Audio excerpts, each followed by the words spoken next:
Hello mga guys, ito yung nabili ko na Telecel na battery para sa aking GoPro Hero 8. Ayan siya. Apat na battery na to mga guys para hindi tayo malobat at pwede na natin tong ilubog sa tubig yung GoPro natin kasi meron na tayong baterya. So ito yung baterya natin mga guys. At i-unbox natin yung charging niya. Telecel din ito.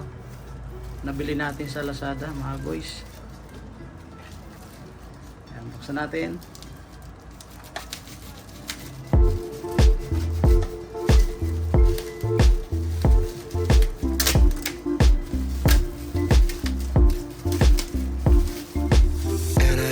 Somebody know me better.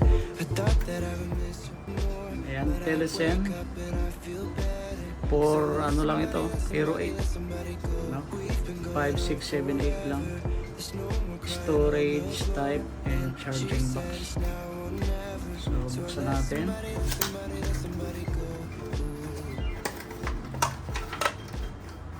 Alright. Sabi natin ito mga guys. Meron tayong manual.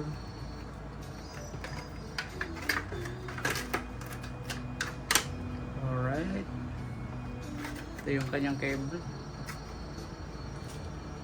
So ayan guys, yung ating battery charger. Ano to? Ito yung charger niya. Ano kaya itong pindutan na to? Ilaw. Ilaw siguro to.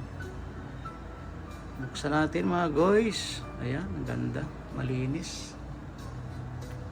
Pasok natin tong battery natin mga guys. Ayan mga guys. Yun, tatlo na. Tapos charge natin. Connect lang natin dito sa ating computer kasi ito may tayo dito. USB 3.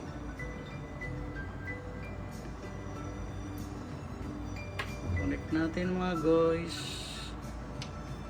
Ayan, connect natin sa USB-C. Charging port. Ayan, milaw siya mga guys.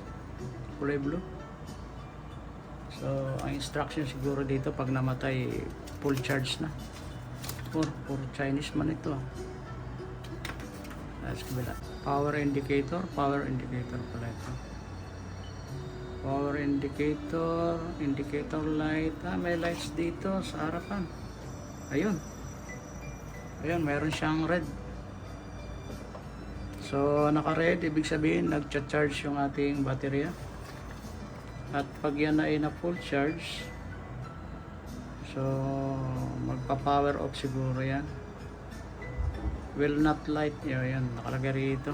The power indicator in the charging indicator will not light means full charge na siya.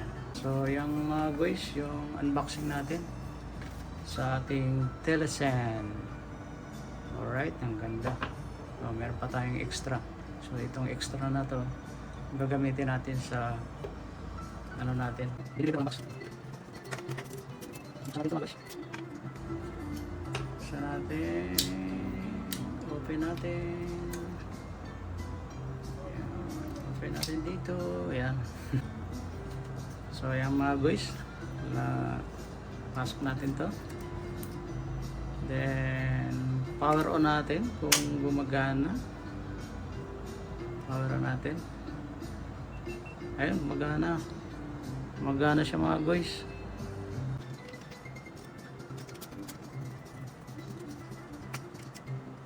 So, tingnan natin dito sa ating screen.